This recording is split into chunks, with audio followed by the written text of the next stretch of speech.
હું ધીરેનને પ્રેમ કરતી હતી, પણ તે ગરીબ હતો.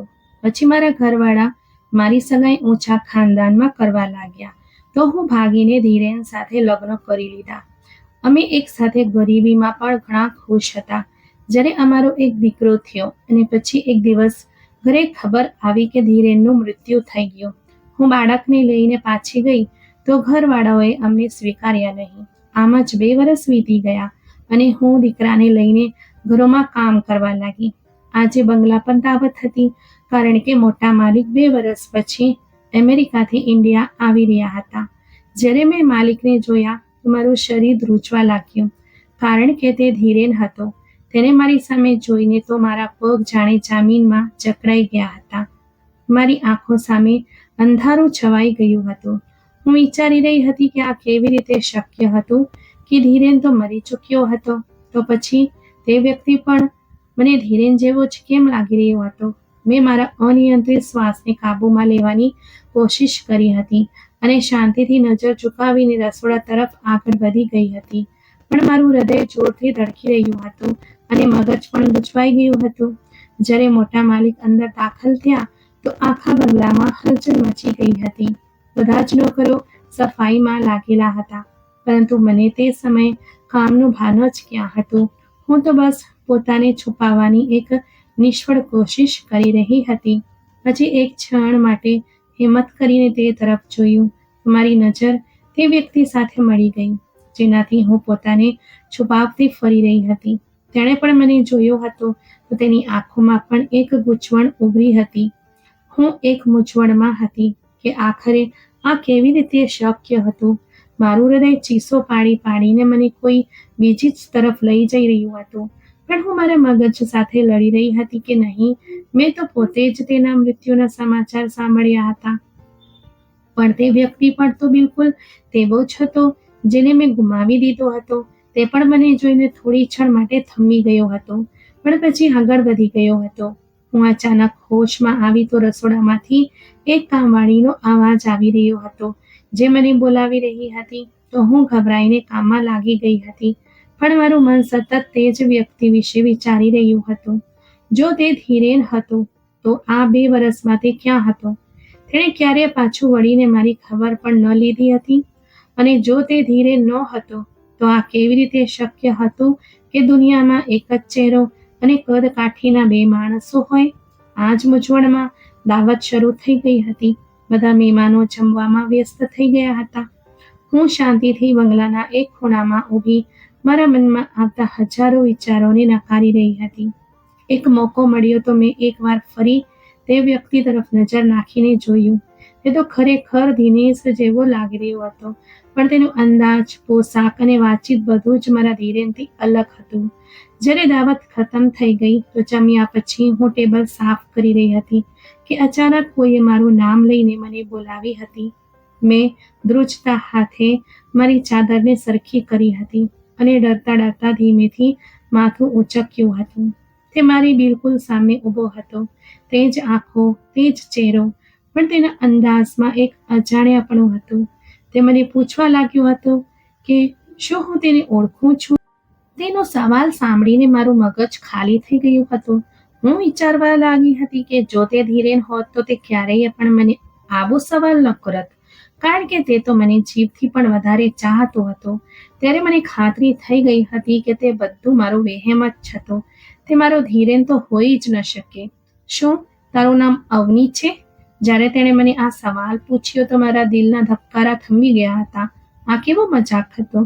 શું મારી આંખો ધોકો ખાઈ રહી હતી કે કિસ્મત મારી સાથે બીજી કોઈ રમત રમી રહી હતી? હું તો કંઈ પણ બોલવાને લાયક જ નહોતી રહી. મેં ઘણી મુશ્કેલીથી હામાં માથું હલાવ્યું હતું અને ત્યારે મેં પણ તેને પૂછી જ લીધું હતું કે શું તેનું નામ ધીરેન હતું. મારી વાત સાંભળીને તેણે મને ઘણી વિચિત્ર નજરે જોયો હતો અને મને કહેવા લાગ્યો હતો કે મારું નામ ધીરેન નહીં પણ આરવ છે. તેના લહેકામાં એટલું અજાણ્યાપણું હતું કે હું ડરી ગઈ હતી. તેણે પણ કદાચ મારી બેબસી મહેસૂસ કરી લીધી હતી અને મને પૂછવા લાગ્યો હતો કે તું મને ઘણી વારથી જોઈ રહી હતી, એટલે મેં તને પૂછી લીધું કે ક્યાંક તું મને ઓળખે છે કે કોઈ કામ તો નથી જે મને જોઈ રહી હતી. મેં મારી જાત પર કાબુ મેળવ્યો હતો અને માથું હલાવી દીધું હતું અને તેની માફી માંગીને હું ત્યાંથી ભાગી આવી હતી. તે રાત્રે હું સૂઈ ન શકી હતી. દિલમાં હજારો સવાલો જન્મ લઈ રહ્યા હતા. જો તે ધીરેન નહોતો તો મને બેચેન કેમ કરી ગયો હતો, અને જો તે ધીરેન હતો તો મને ઓળખ કેમ નથી રહ્યો હતો. બીજા દિવસે જ્યારે હું કામે ગઈ તો મેં માલિકોના બીજા નોકરીને આરવ વિશે પૂછ્યું હતું, કારણ કે મને હજી સુધી ખાતરી નહોતી થઈ રહી. પછી મને ખબર પડી હતી કે તે ખરેખર અમેરિકામાં રહેતો હતો અને 2 વર્ષ પછી ઇન્ડિયા આવ્યો હતો, અને તેનું તો દૂર દૂર સુધી કોઈ સગું પણ ધીરેન નામના નહોતું. મેં મારી જાતને એકવાર ફરીથી ખાતરી આપી હતી કે આ માત્ર એક સંયોગ જ હતો, પણ તેમ છતાં દિલ માનતું નહોતું. મારે સાચું જાણવું હતું કે આખરે તે વ્યક્તિને જોઈને મને મારો ધીરેન કેમ યાદ આવ્યો હતો. થોડા દિવસ જ વીત્યા હતા જ્યારે તે માણસે મને બોલાવી અને મને કહેવા લાગ્યો કે મારે તને કંઈક પૂછવું હતું. તે દિવસે તે મને એવું કેમ કહ્યું હતું કે મારું નેમ ધીરેન તો નથી. મેં તેને સાચું કહેવાનો નિર્ણય કરી લીધો હતો, કારણ કે મારા દિલને પણ શાંતિ નહોતી મળી રહી. અને પછી મેં તેને મારી પૂરી કહાણી કહી સંભળાવી હતી. જ્યારે હું શાંત થઈ ગઈ તો તે ઘણી વાર સુધી મને જોતો રહ્યો. હું ડરી ગઈ હતી કે ક્યાંક તે મારી કહાણી સાંભળીને ગુસ્સો તો નહીં થઈ ગયો હોય, કે ક્યાંક તે એટલો અમીર માણસ હતો અને ક્યાં હું એક સામાન્ય નોકરાણી. તેને મારો પ્રેમ સમજીને ધોકો ખાઈ ગઈ હતી, પણ તેની કહાણી સાંભળીને મારા પગ નીચેથી જમીન જ નીકળી ગઈ હતી. મારું નામ અવની છે અને હું શહેરના હાઈ સોસાયટી વિસ્તારમાં રહેતી હતી. મારો સંબંધ એક ધનવાન અને ઊંચા ખાનદાન સાથે હતો. મારા પપ્પાનો પોતાનો ઇમ્પોર્ટ એક્સપોર્ટનો બિઝનેસ હતો, જેના કારણે ઘરમાં દોલતની રેલમછેલ હતી. મારી મમ્મી પણ એક સોશિયલ વર્કર હતી અને એક NGO ચલાવતી રહી હતી. અમે 3 બહેનો હતી અને હું સૌથી મોટી હતી. મારાથી નાની 2 બહેનો જોડિયા હતી. પપ્પા ઈચ્છતા હતા કે તેમનો એક દીકરો પણ હોય જે તેમનો બિઝનેસ સંભાળે, પણ કિસ્મતની કરણી એવી હતી કે જ્યારથી મમ્મીએ જોડિયા બહેનોને જન્મ આપ્યો હતો ત્યારથી તે ફરીથી માં બનવાની ક્ષમતા ગુમાવી બેઠી હતી, જેનું તેમને પોતાને પણ ઘણું દુઃખ હતું. પપ્પા પાસે રૂપિયા પૈસાની કોઈ કમી તો હતી નહીં, એટલે તેમણે દરેક શક્ય કોશિશ કરી હતી કે તેઓ મમ્મીની સારવાર કરાવી શકે, જેથી તેમને એક દીકરો મળી શકે. પણ તેમના ઘણા હાથ પગ મારવા છતાં પણ એવું શક્ય નહોતું થઈ શક્યું. પપ્પા મમ્મીને દરેક સારામાં સારા ડોક્ટર પાસે સારવાર માટે લઈ ગયા હતા, પણ દરેક જગ્યાએ તેમને ના જ સાંભળવા મળી હતી. તેમણે પોતાની એ જ ઈચ્છા પૂરી કરવા માટે એક છોકરાને દત્તક પણ લેવા માંગ્યો હતો, પણ મમ્મીએ એ વાતનો સ્પષ્ટ ઇનકાર કરી દીધો હતો કે તે કોઈ પણ બાળકને પોતાની સંતાન સમજીને નહીં પાડી શકે. મમ્મીએ કહ્યું હતું કે આ ઘણું હિંમત અને હોંસલો ધરાવતું કામ હતું કે કોઈના બાળકને પોતાનું બાળક સમજીને પ્રેમ આપવો, અને તે એવી હિંમત નહોતી કરી શકતી, કારણ કે તે અમે 3 બહેનોને ખૂબ જ પ્રેમ કરતી હતી અને તેમને ડર હતો કે ક્યાંક એવું ન થાય કે અમારા કારણ કોઈ દિવસ તે દત્તક લીધેલા છોકરા સાથે કોઈ અન્યાય કરી બેસે. આ વાત પર મમ્મી અને પપ્પાની ઘણી ચર્ચા પણ થઈ હતી, પણ જીત મમ્મીની જ થઈ હતી, કારણ કે તે પણ પોતાની વાતમાં બિલકુલ સાચી હતી અને પપ્પાને મજબૂરીમાં પોતાના દીકરાની ઈચ્છાને દિલમાં જ દબાવી દેવી પડી હતી.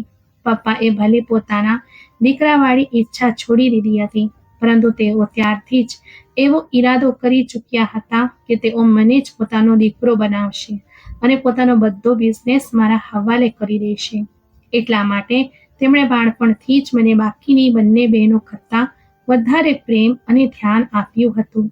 મારી દરેક વાતને તેમણે સૌથી પહેલા માની અને પૂરી કરી હતી. પપ્પાએ હંમેશા મને જ 2 બહેનો પર વધારે મહત્વ આપ્યું હતું, કારણ કે હું જ તો હતી જેણે સફળ થઈને તેમનો બિઝનેસ સંભાળવાની સાથે સાથે વધુ ફેલાવવાનો પણ હતો. મને પણ એ વાતનું ખૂબ જ ગૌરવ થતું હતું કે પપ્પા સૌથી વધારે પ્રેમ મને કરતા હતા અને મને જ વધારે મહત્વ આપતા હતા. એ જ કારણે પપ્પાએ મને શરૂઆતથી જ પોતાની સાથે બિઝનેસ મીટિંગ્સમાં લઈ જવાનું શરૂ કરી દીધું હતું.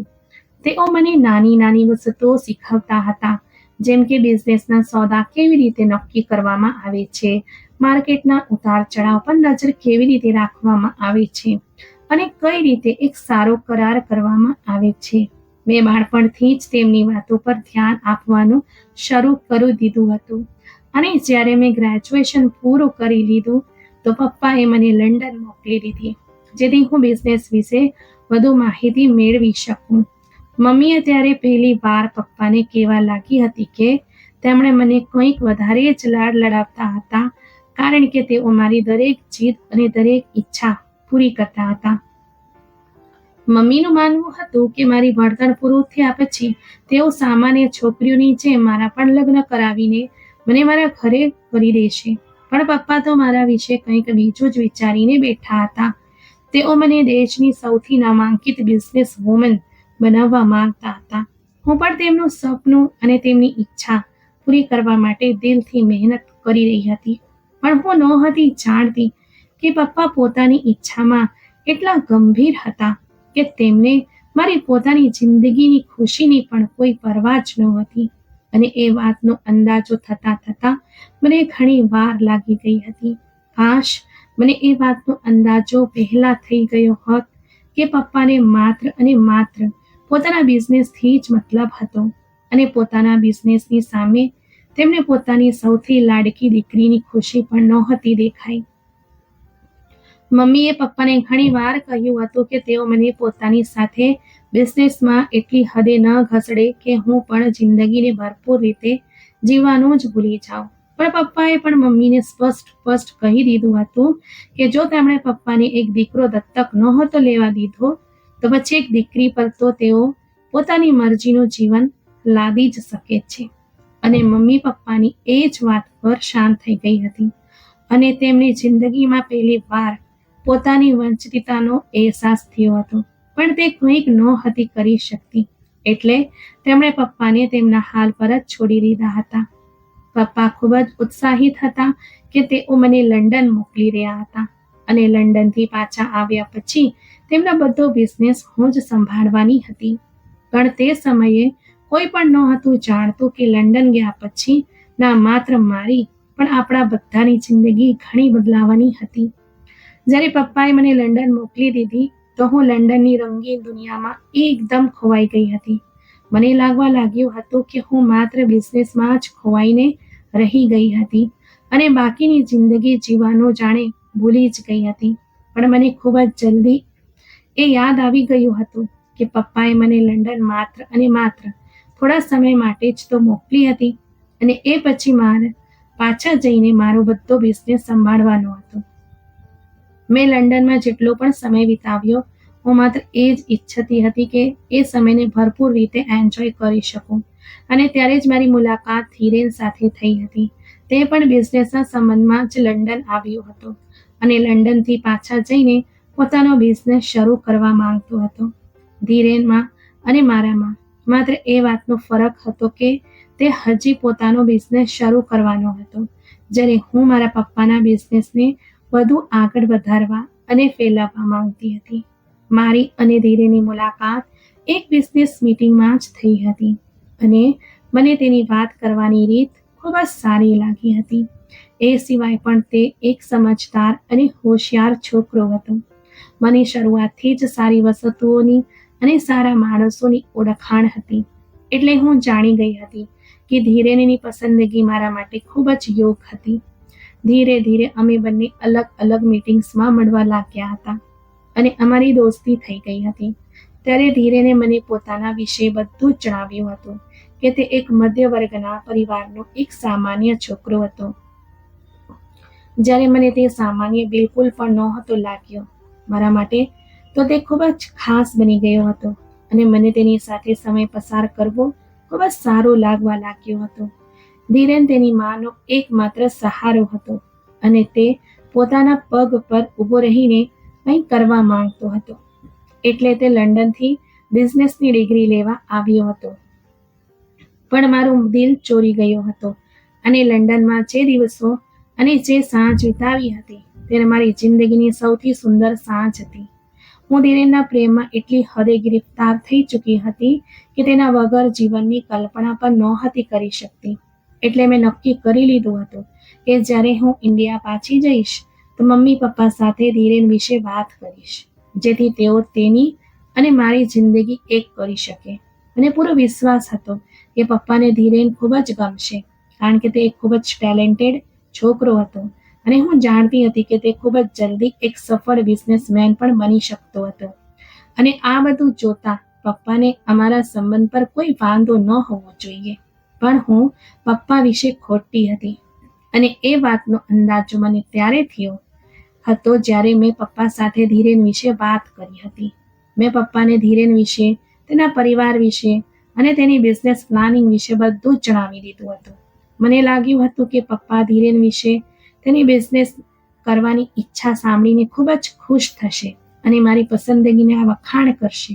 પણ પપ્પા તો ધીરેન વિશે સાંભળીને એકદમ ભડકી ઉઠ્યા હતા અને મને કહેવા લાગ્યા હતા કે શું મને આખી દુનિયામાં એ જ ગરીબ છોકરો મળ્યો હતો પ્રેમ કરવા માટે? મને પહેલા તો વિશ્વાસ જ નહોતો આવ્યો કે પપ્પા ધીરેન વિશે આવું કંઈક કેવી રીતે કહી શકે. પણ જ્યારે મને ખ્યાલ આવી ગયો કે તેમની સામે સૌથી મોટો ફરક તો એ હતો કે ધીરેનનું બેકગ્રાઉન્ડ તેમના બેકગ્રાઉન્ડ સાથે મેળ ખાતું નહોતું. તેમને તે એક નાના અને સામાન્ય પરિવારનો એક સામાન્ય છોકરો લાગ્યો હતો. એટલે તો તેમણે ધીરેનને મળવાની પણ સ્પષ્ટ ના પાડી દીધી હતી. મેં પપ્પાને સમજાવવાની ઘણી કોશિશ કરી હતી કે ધીરેન એક સારો અને હોશિયાર છોકરો હતો અને એ બધાથી ઉપર તે મને ખૂબ જ પ્રેમ કરતો હતો અને મારી સાથે પોતાની આખી જિંદગી વિતાવવા માંગતો હતો. પણ પપ્પાએ પણ મારું મોં એવું કરીને બંધ કરી દીધું કે તેમણે પોતાની આખી જિંદગી મારા પર માત્ર એટલા માટે બરબાદ નથી કરી કે એક દિવસ હું તેમની સામે કોઈ સામાન્ય છોકરાને લાવીને ઊભા કરી દઈશ અને તેમની બિઝનેસની ઈચ્છાને ત્યાં પાછળ છોડી દઈશ. મેં પપ્પાને દરેક રીતે ખાતરી અપાવી હતી કે હું તેમના બિઝનેસને જરૂર સંભાળી લઈશ, બલકે મારી સાથે સાથે ધીરેન પણ તેમના બિઝનેસને ફેલાવવામાં મદદ કરશે અને અમે ઓછા સમયમાં વધારે પ્રોફિટ કરી શકીશું.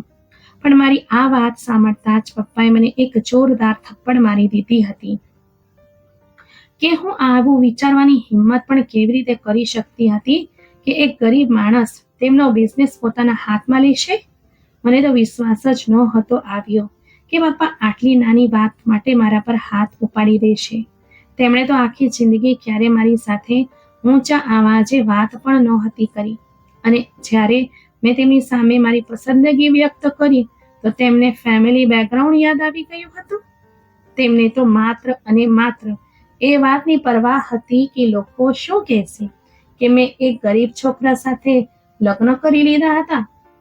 તે સમયે મમ્મીએ પણ પપ્પાને સમજાવવાની કોશિશ કરી હતી કે તેઓ મારી વાત માની લે, કારણ કે મમ્મી જાણતી હતી કે જો પપ્પા જીદ કરી શકતા હતા તો હું પણ તેમની જ દીકરી હતી અને હતી પણ સૌથી લાડકી.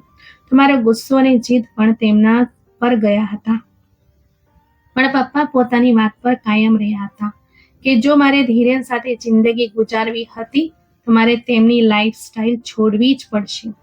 આ વાત સાંભળીને તો હું શોક થઈ ગઈ હતી.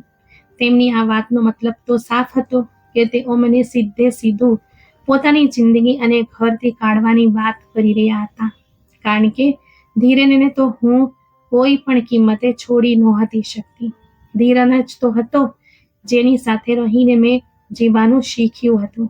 તે જ તો હતો જેણે મને જણાવ્યું હતું કે જિંદગીમાં સફેદ પાનાઓ સિવાય પણ ઘણા રંગો હોય છે, જેને આપણે આપણી મરજીથી જ્યાં ચાહીએ ત્યાં ભરી શકીએ છીએ. જો તે મારી જિંદગીમાં ન આવ્યો હોત તો મારી જિંદગી તો બિઝનેસની બ્લેક એન્ડ વ્હાઇટ ફાઇલ્સમાં જ ગૂંચવાઈને રહી જાત. મારા માટે તે ખૂબ જ મુશ્કેલ ક્ષણ હતી. હું મારા મમ્મી પપ્પાને છોડી નહોતી શકતી, જેમણે મને જિંદગીમાં આગળ વધવાનું શીખવ્યું હતું. પણ બીજી તરફ ધીરેન પણ તો હતો જેણે મને જિંદગીને ગુજારવાનું નહીં પણ જીવવાનું શીખવ્યું હતું. આખરે મેં તે સમયે મારી જિંદગીનો સૌથી મુશ્કેલ નિર્ણય લઈ જ લીધો હતો અને તે હતો ધીરેન સાથે રંગોભરી જિંદગી જીવવાનો. પપ્પાએ મને ઘણી ધમકી આપી હતી કે ધીરેન મને જિંદગીને એ બધી આરામદાયક વસ્તુઓ નહીં આપી શકી જે પપ્પા મને આપતા આવ્યા હતા. પણ મને એ આરામદાયક વસ્તુઓની કોઈ પરવા જ નહોતી, જેમાં જિંદગીનો કોઈ મજા જ નહોતો. પપ્પાના ઘરમાં ભલે મને દરેક આરામ અને દરેક સગવડ મળી હતી, પણ જે મને ધીરેન સાથે લંડનમાં રહીને જિંદગી જીવવાનો અનુભવ થયો હતો તે એ આરામદાયક વસ્તુઓથી ક્યાંય સારું હતું.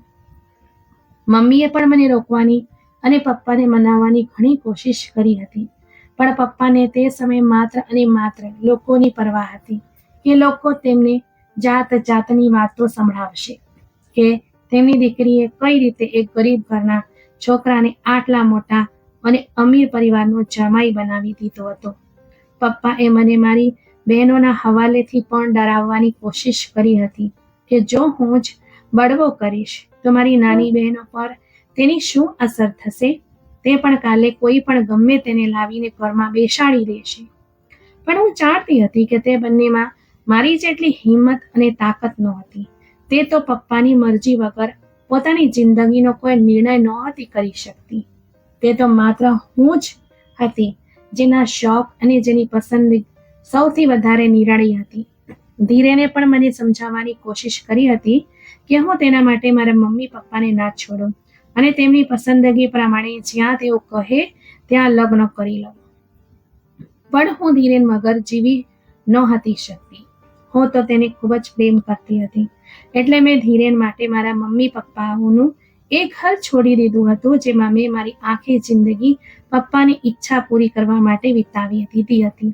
પપ્પાનું એ મોટું ઘર છોડતી વખતે મને દુઃખ જરૂર થયું હતું, પણ મારા દિલમાં ક્યાં ને ક્યાં એ આશા બાકી હતી કે એક ના એક દિવસ જ્યારે ધીરેન સફળ બિઝનેસમેન બની જશે તો પપ્પા મને જરૂર માફ કરી દેશે અને મારી સાથે સાથે ધીરેનને પણ અપનાવી લેશે અને હું ફરીથી મારા એ ઘરમાં ધીરેન સાથે પાછી આવી જઈશ. પણ આ મારી ખૂબ જ મોટી ગેરસમજ હતી. હું નહોતી જાણતી કે આગળ મારી સાથે જિંદગીમાં શું થવાનું હતું. મેં ધીરેન સાથે લગ્ન કરી લીધા હતા અને તેના નાના અને સાદા ઘરમાં આવી ગઈ હતી જ્યાં તેની વૃદ્ધ માં એકલી રહેતી હતી અને ધીરેન જ તેમનો એકમાત્ર સહારો હતો. ધીરેનની મમ્મી એક ખૂબ જ જીવંત દિલની સ્ત્રી હતી. તેમણે મને ખૂબ પ્રેમથી અને નિખાલસાથી સ્વીકારી હતી.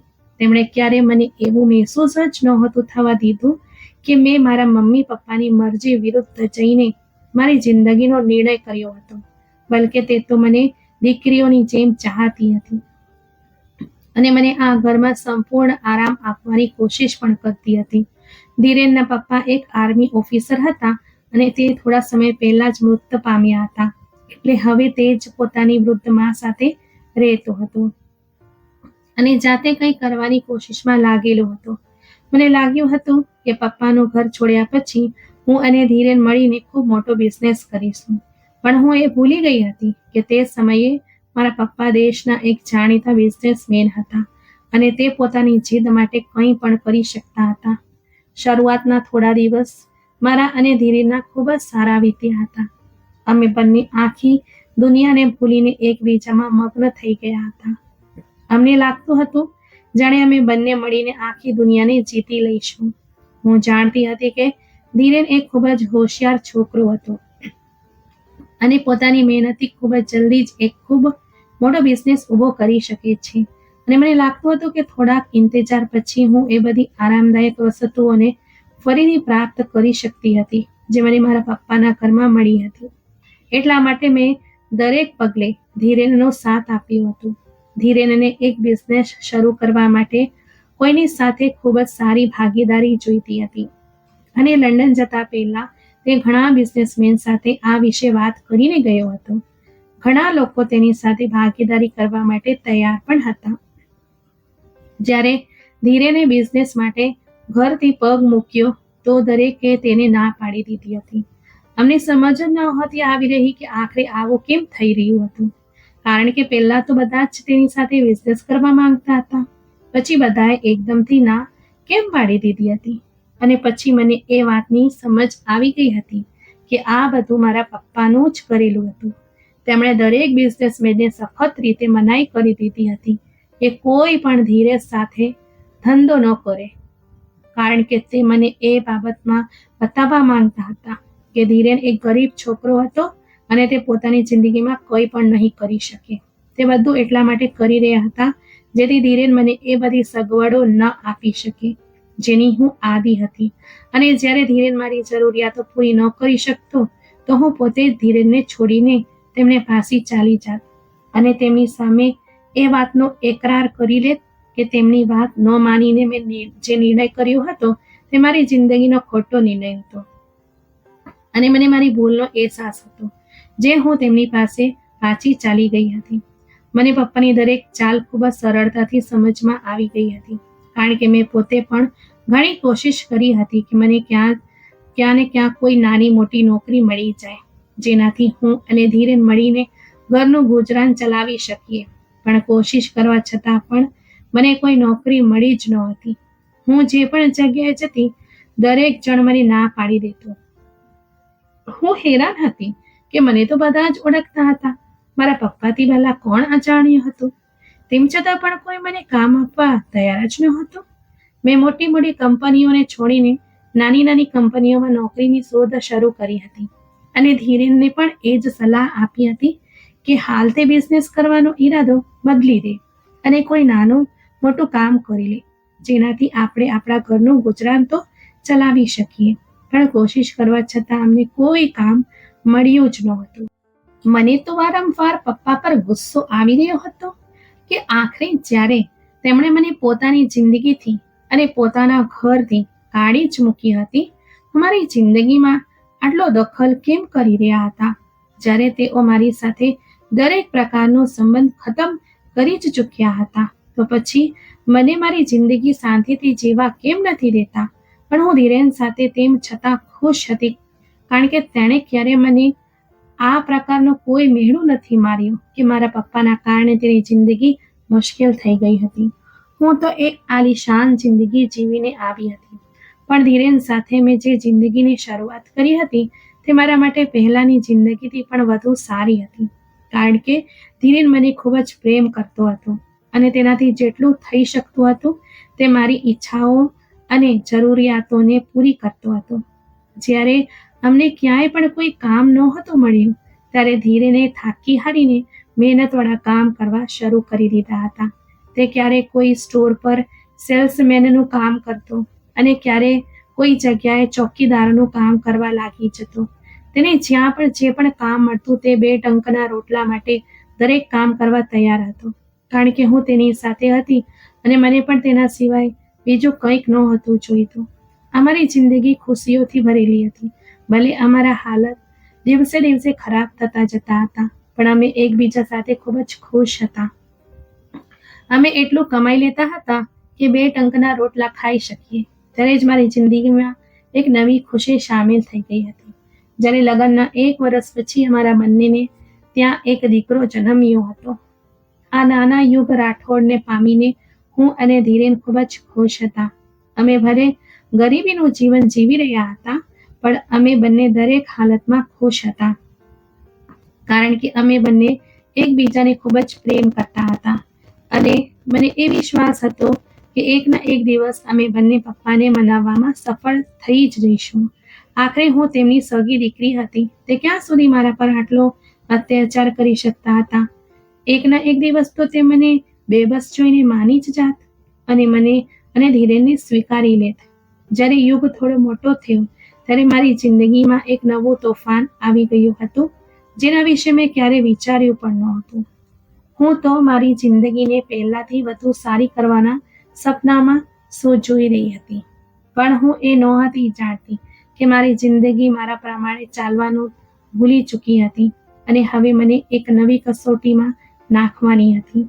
તે દિવસે હું રસોડામાં ખાવાનું બનાવવામાં વ્યસ્ત હતી, જ્યારે મને ખબર મળી હતી કે ધીરેનનો એક ખૂબ જ ખરાબ અકસ્માત થયો હતો અને મોહલ્લાના જ કેટલાક લોકોએ આવીને મને જણાવ્યું હતું કે ધીરેનને ગંભીર રીતે ઘાયલ હાલતમાં એક હોસ્પિટલ લઈ જવામાં આવ્યો હતો, જ્યાં તેની જિંદગી જોખમમાં હતી. આ ખબર સાંભળીને તો મને કોઈ હોશ જ નહોતો રહ્યો. મેં નાના યુગને ઉંચક્યો અને ધીરેનની મમ્મીને હિંમત આપતા હોસ્પિટલ તરફ ચાલી પડી હતી.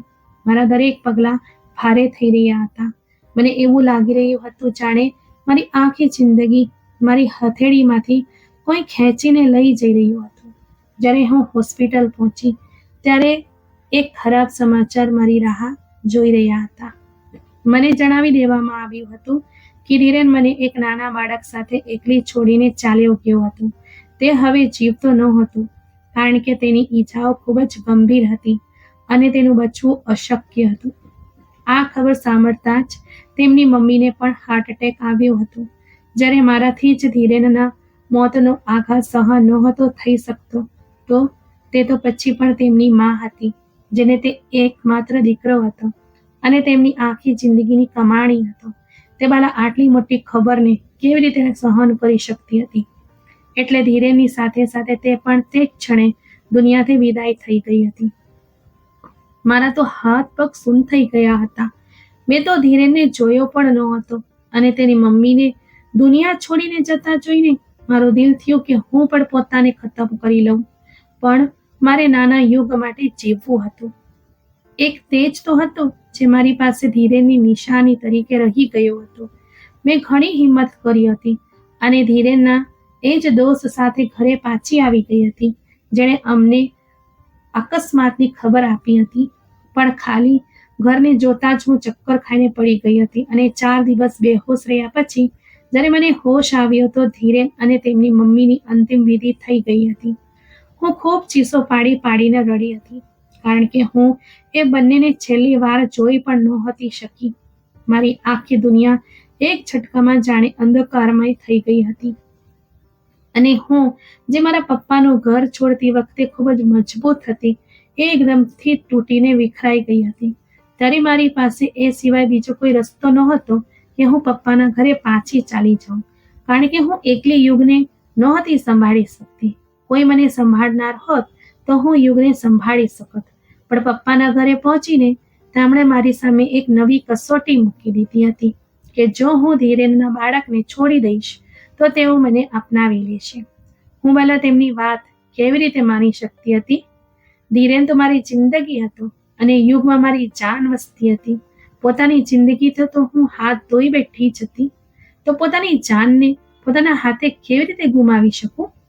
મને લાગ્યું હતું કે પપ્પા મારી હાલત જોઈને જ મારા પર દયા કરશે પણ તેમને તો મને ઘરના દરવાજાથી જ નિરાશ કરીને પાછી મોકલી દીધી હતી અને હું મારી નાની જાનને મારી સાથે લઈને પાછી એ જ દરવાજે આવી ગઈ હતી જ્યાં મેં ધીરેનને સાથે મળીને સુંદર જિંદગીના સપના જોયા હતા. પણ તેની પાયો મજબૂત થાય એ પહેલા જ તે મને એકલી છોડી ગયો હતો. હું એ ખાલી ઘરમાં ઊભી વિચારતી રહી હતી કે હવે હું શું કરું કારણ કે ધીરેન જ હતો જે 2 ટંકના રોટલા માટે મહેનત મજૂરી કરતો હતો.